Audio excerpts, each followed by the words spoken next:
মদ খাওয়ার প্রতিবাদ করায় হামলা, আহত মহিলা সহ ৫, মৃত ১, মৃতদেহ ঘিরে এলাকায় বিক্ষোভ।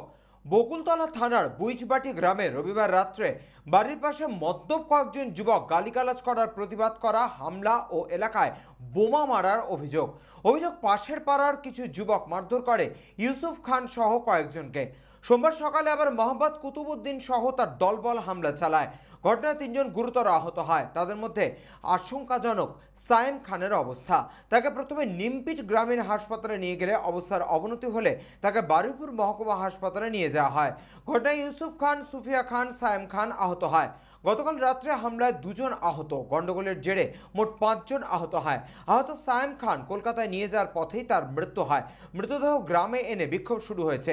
সোমবার বিকেল থেকে দফায় দফায় উত্তেজনা সৃষ্টি হয়। পরিস্থিতি সামাল দিতে বারুইপুর জেলা পুলিশের অতিরিক্ত পুলিশ গিয়ে পরিস্থিতি স্বাভাবিক পর্যায়ে ফেরান।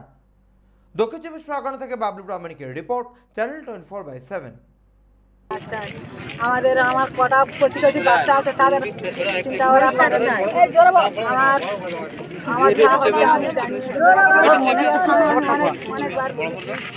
মিডিয়ার সামনে পুলিশ প্রশাসন কোনো কিছু দেয় না।